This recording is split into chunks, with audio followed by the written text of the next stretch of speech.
Kumusta? I'm Ulysses Sorvor Joseph and welcome to the Worthy Recap Weekly Edition number 169. We have tons to cover since last week, so skip to the chances provided if it piques your interest and subscribe to the channel kasi wala namang masama, di ba? And let's get on with the video.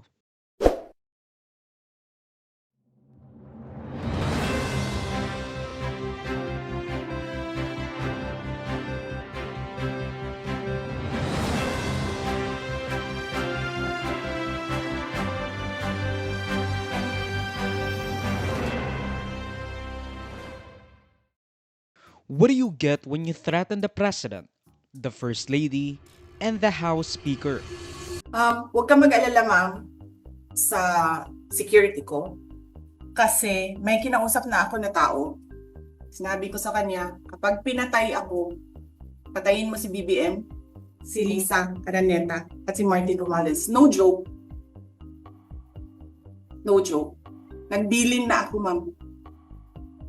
Pag namatay ako, sabi ko, huwag ka tumigil hanggang hindi mo mapatay sila. And then he said yes. In a fit of rage, kasi hindi mo nakuha yung gusto mo, and you feel like you're being backed in the corner dahil sa mga pinaggagawa mo rin to get what you want and to let off some steam. Putang ina ninyong lahat! Martin Romualdez, Lisa Marcos, Bongbong Marcos. The chair declares the sufficiency in substance of Sabala et al. Impeachment complaint. So ruled. The chair declares the Cabrera impeachment complaint sufficient in substance. So ruled.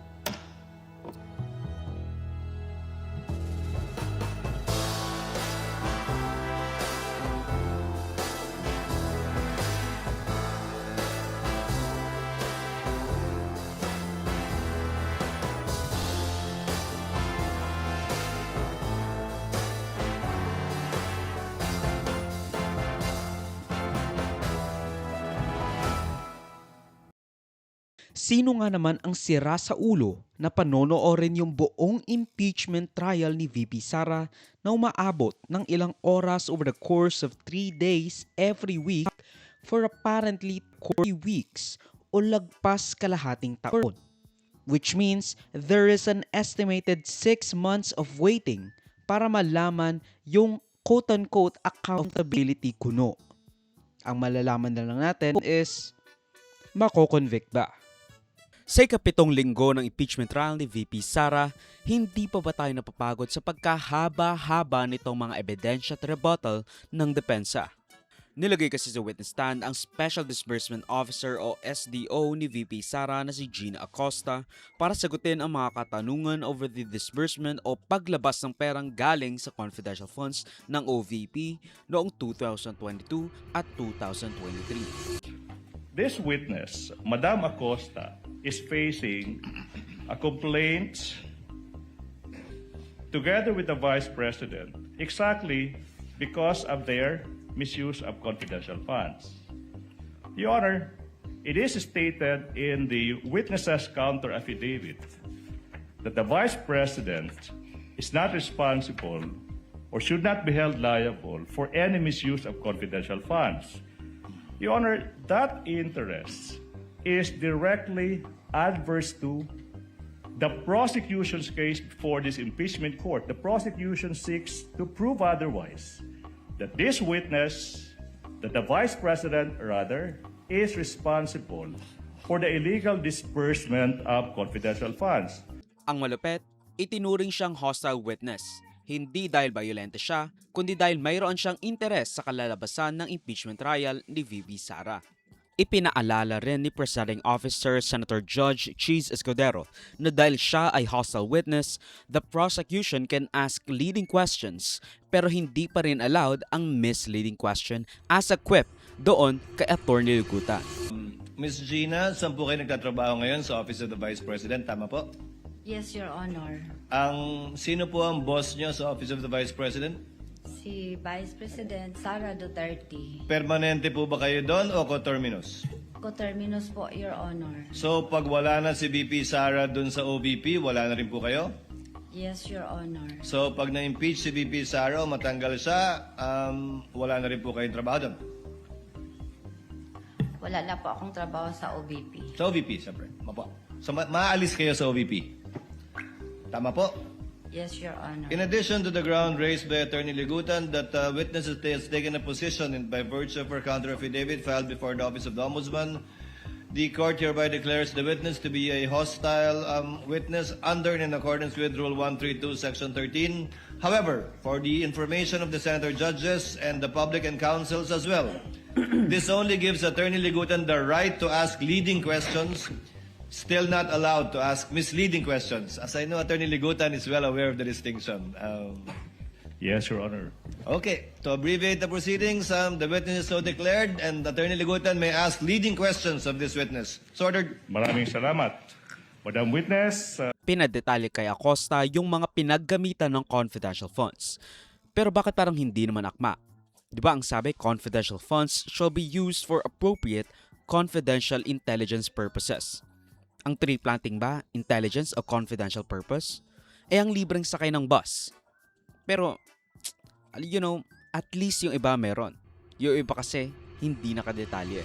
aside from walang surveillance operations by number, location, or costs, wala ding specific targets nakasulat sa plano for each of the program activities. Tama po ba? Walang specific targets this time. Therefore, Madam, kasi nga walang breakdown, in draft, sa paggawa nyo ng liquidation report, pwede yung isama doon sa liquidation report ng kahit anong aktibidad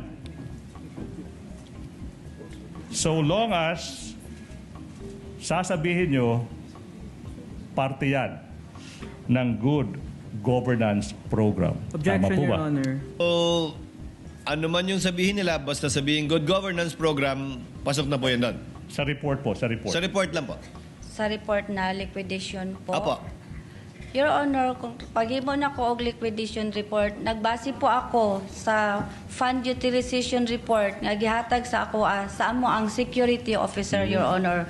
Na makita dito kung asa nagasto ang kwarta unsa nga mga expenses og pila, Your Honor. So ang pinagbabasihan niyo po yung liquidation report ng security officer na si Colonel Lachica. Tama po? Yes, Your Honor.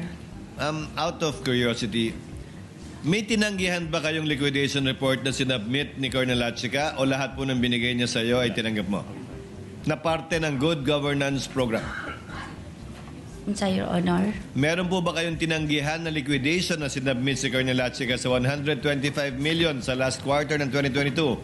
O lahat po ng sinumitin niya na liquidation, tinanggap nyo at sa pananaw nyo ay kasama ng good governance program? Ang lahat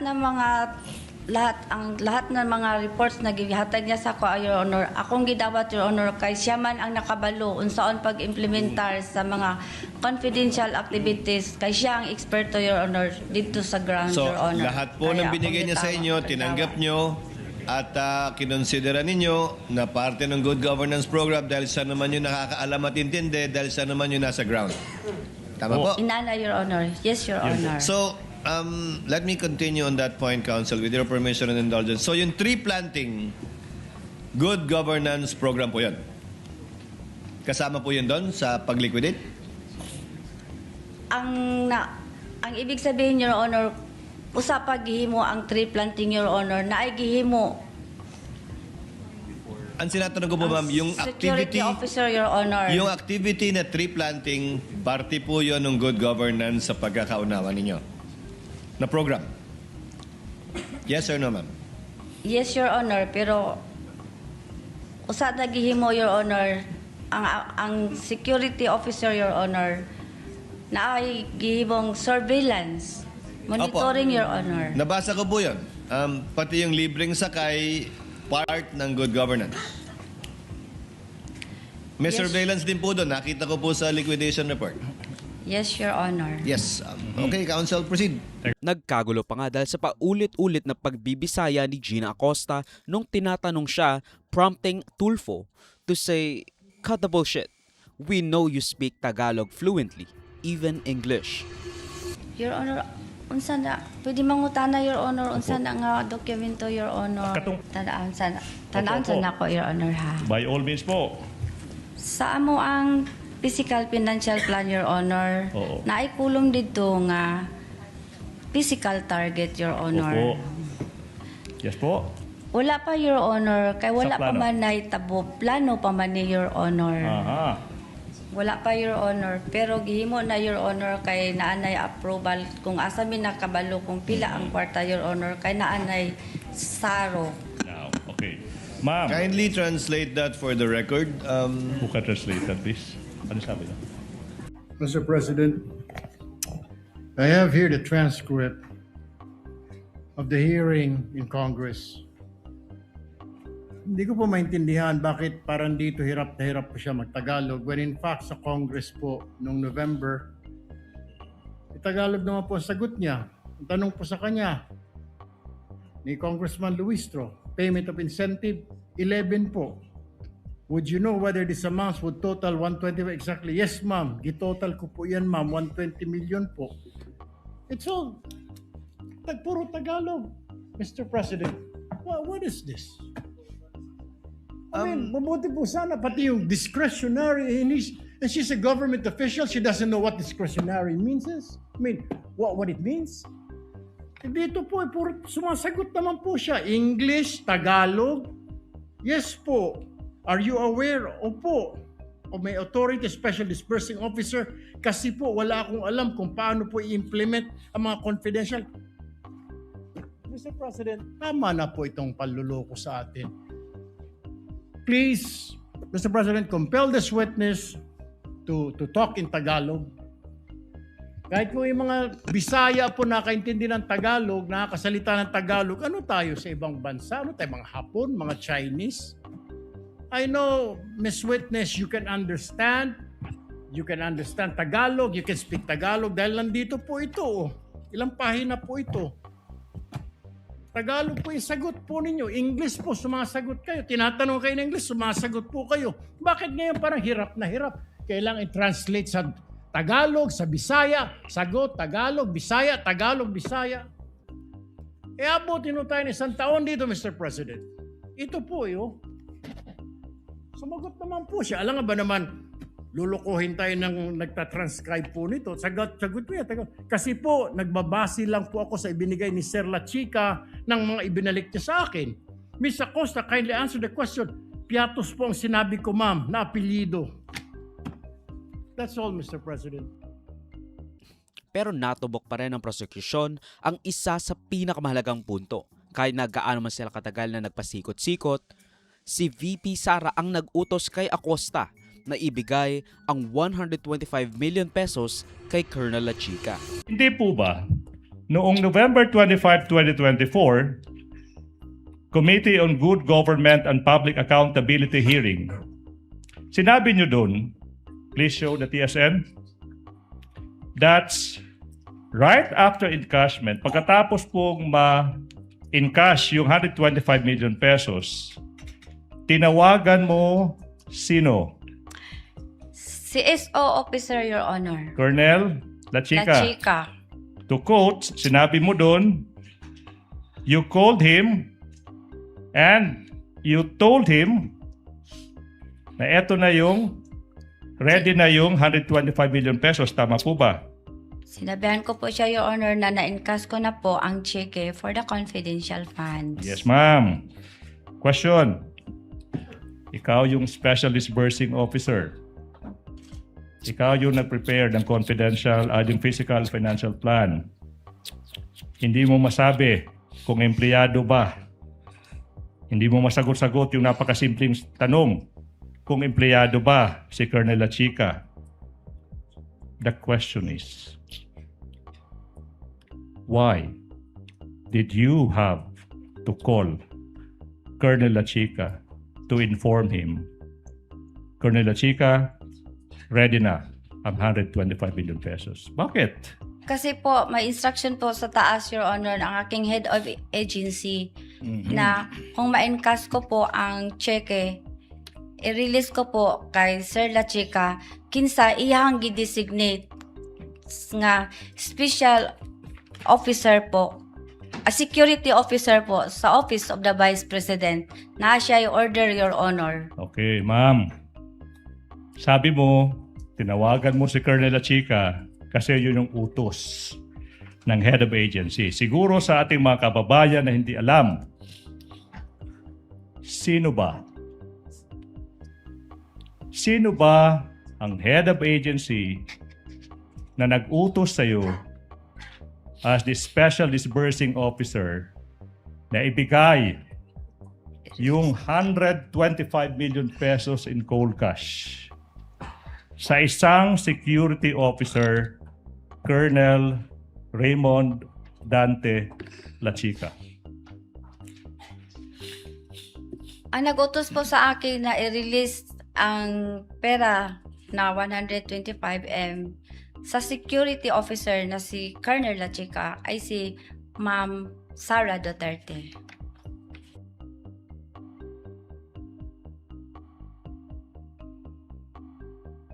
Now, matagal na ito sinasabi, nung hearing pa lang sa House Committee.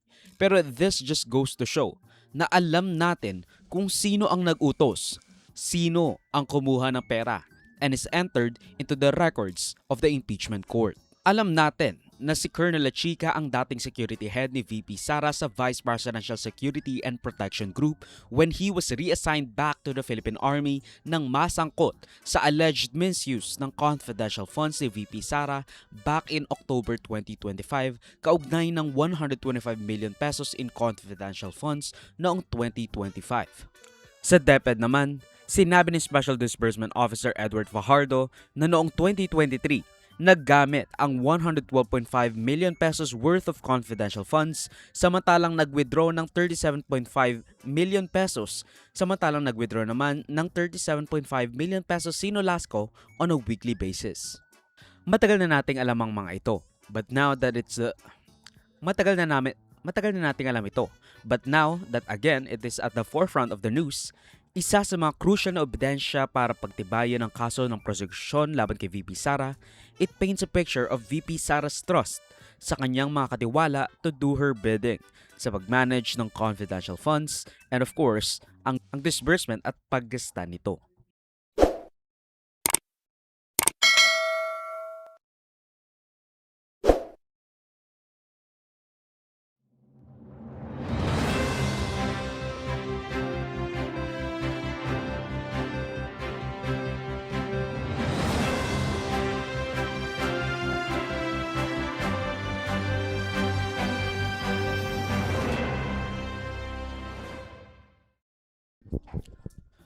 Now what do you get kapag bigla ka na lang nag-drop ng bombshell implicating top officials originating the notorious maleta narrative na naglalaman ng di umano'y milyones galing sa kaban ng bayan?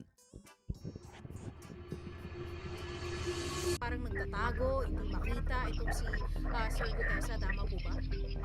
Actually, never naman siya talagang nagtago. Siguro proteksyonan yung kanyang buhay, pero wala namang opisyal na patawag sa kanya sa DOJ, maging sa NBI. Ang nangyari nung una, di ba nung nagkaroon ng report na hindi siya sumipot sa DOJ, chinek ko rin kay Senator Marcoleta.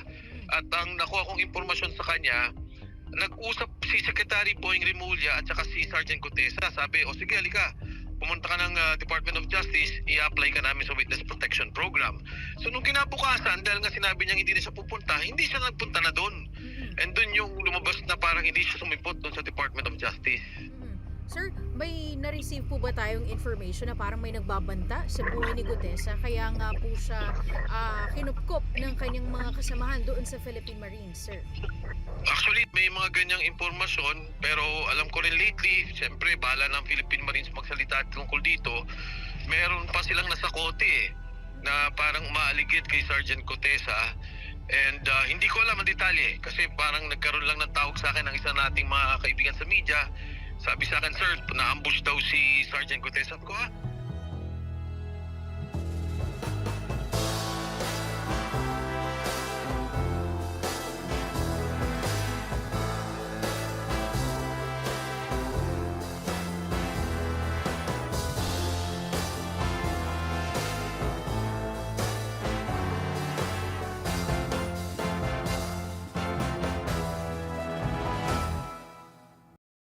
Maaalala natin si alleged former Marine at security personnel ni former Representative turned fugitive Zaldico sa kanyang pangmalakasang bombshell ng mga malita at milyones na halagang tinatawag niyang basura sa flood control hearing ng Blue Ribbon Committee. Mr. Chair, I am going to consume my time by making a disclosure. Kahapon po, mga pasado po 2:00 ng hapon, tumawag po sa akin si former Congressman Mike Defensor. Tinanong ko po kung ano ang kailangan niya. Meron daw pong isang tao na matagal na po niya kung gustong kausapin para sa isang paglalahad ng kanyang nalalaman tungkol po sa ating iniimbestiga sa committee ito. Sabi ko, madali ba yan? Kasi meron kaming session, mag-uumpisa yun ng 3:00. Sandali lang ito, sabi niya, kasi nandito lang naman kami rito sa may Golden China. Ito pong restaurant malapit sa atin. Mga 5 minuto lang po siguro mararating natin. Pero kung talagang ikaw ay voluntaryo mong gustong gawin yan, sang-ayon sa iyong nilalahad dito, di sige, i-finalize mo yan. At gusto ko, ipanotaryo mo sapagkat hindi po pwedeng hindi notaryado yan.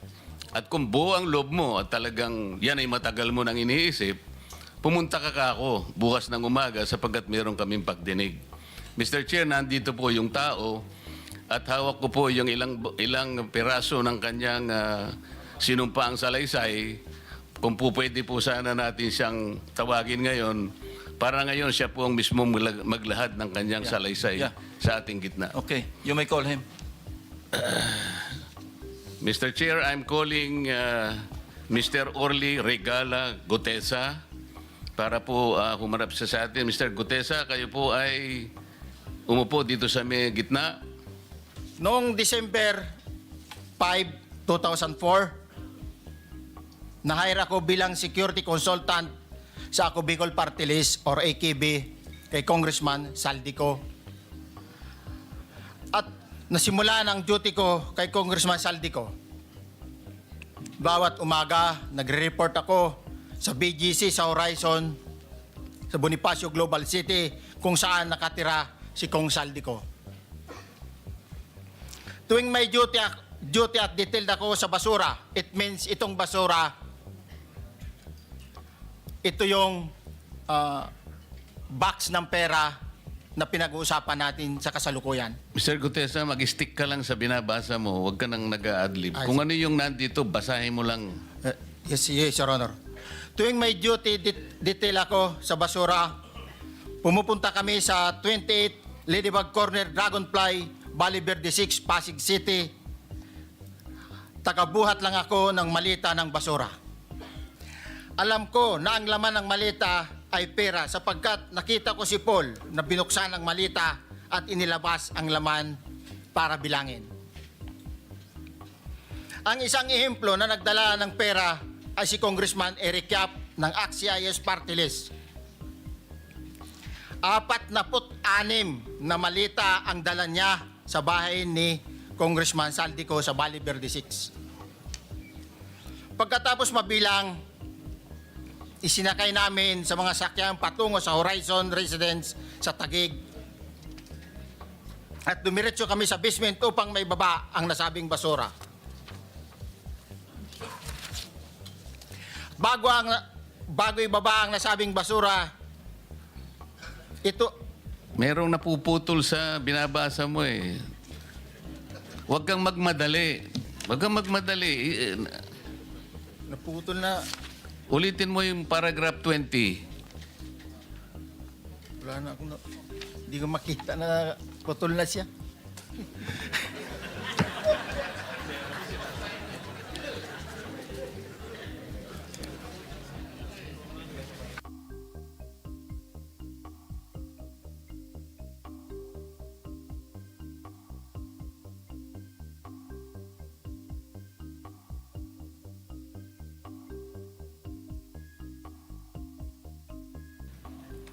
Ibababa lamang namin ay 35 malita para i-deliver sa bahay ni House Speaker Martin Romualdez sa 42 McKinley Street, Taguig. Ang labing isang malita ay naiwan sa taas ng 56th floor sa Horizon Residence. Humigit kumulang 3 beses ako mismo ang nag-deliver ng basura sa bahay ni Congressman Saldico, sa Horizon Residence at sa mga bahay ni Speaker Romualdez sa 42 Mackenzie Street, Taguig. Mas maraming pagkakataon na nagde-deliver kami ng basura sa bahay ni Speaker Romualdez at sa bahay ni Congressman Saldico dahil iba-iba kaming mga nakadetailed na close-in, backup at advance party na nagkakaroon ng rotation. Well, kumambyo na siya as he recants his previous affidavit implicating former House Speaker Martin Romualdez and other high officials sa organisadong pag-deliver ng male-maletang puno ng salapi.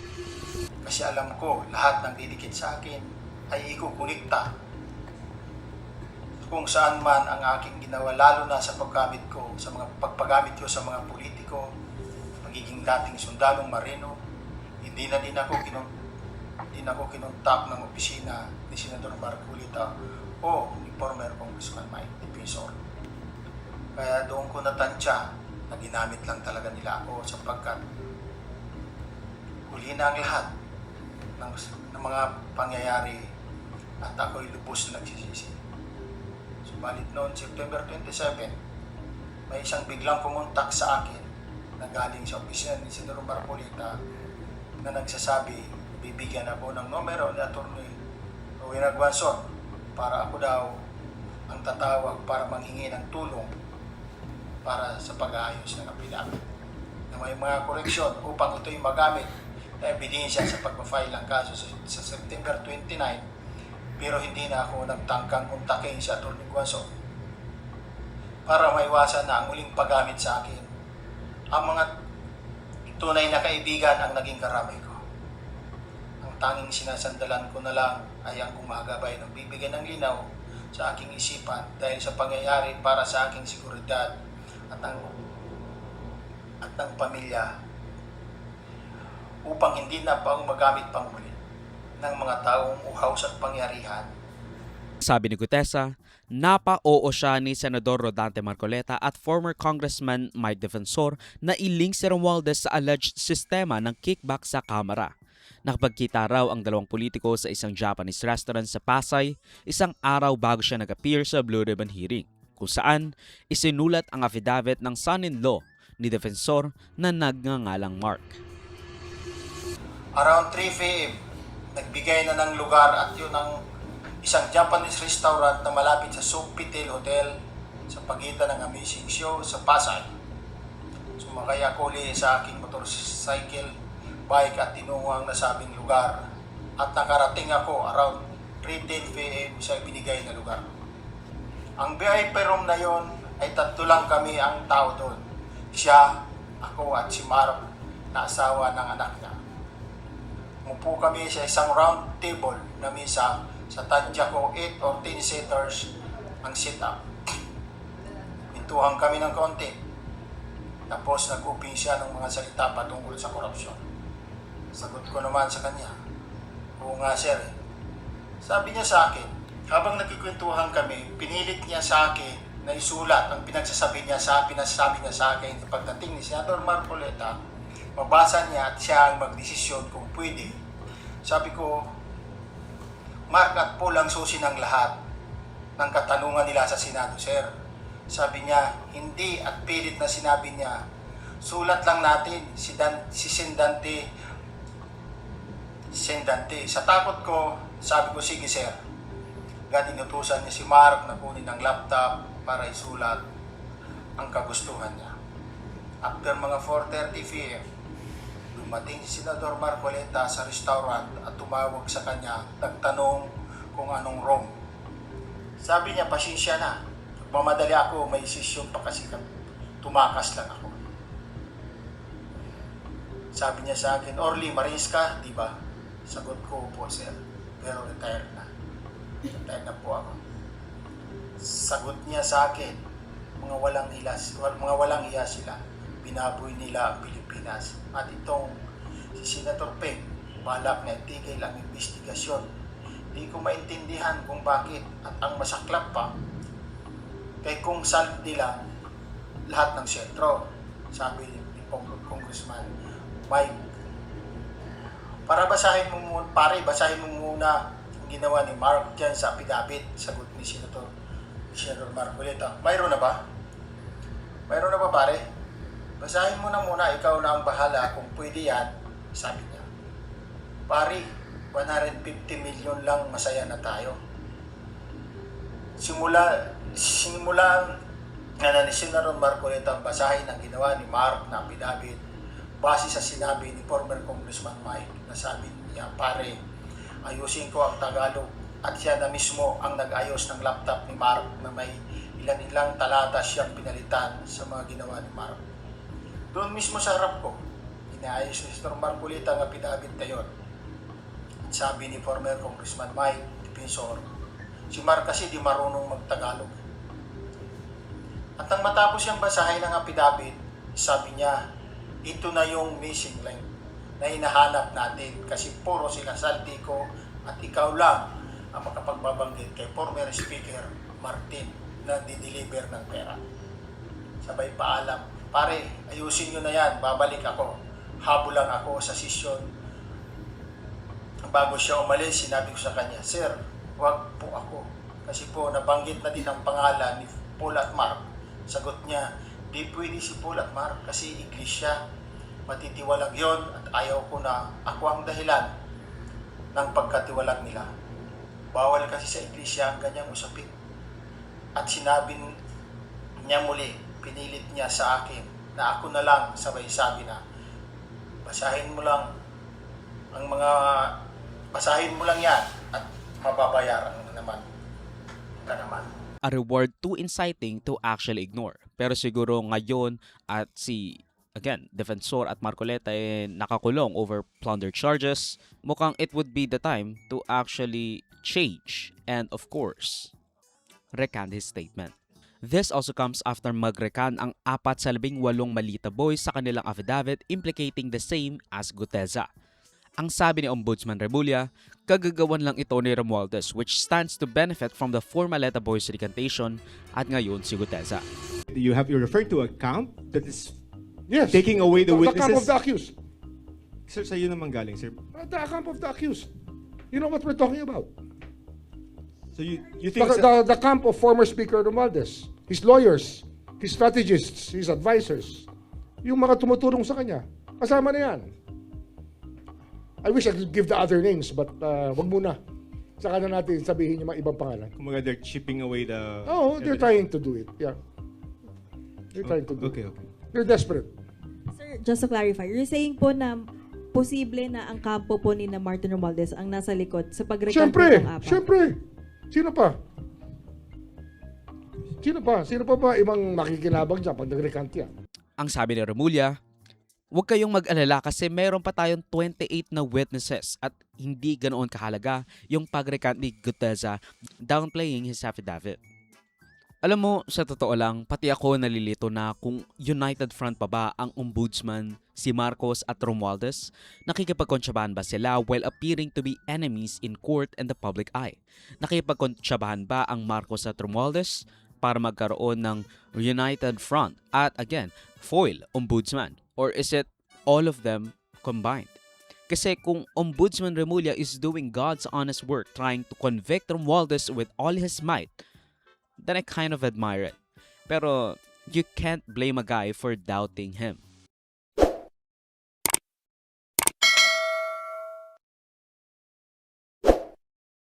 At yan ang pagtatapos ng News Worthy Recap Weekly Edition for roughly the 3rd week of August 2026. Mag-suggest more topics and or corrections to our balitas if we feel I misrepresented them in any way. Salamat sa manonood mga kabang Vorme, like, subscribe, follow my sa socials na Rovor Joseph that will be linked down below. So susunod muli of course, paalam.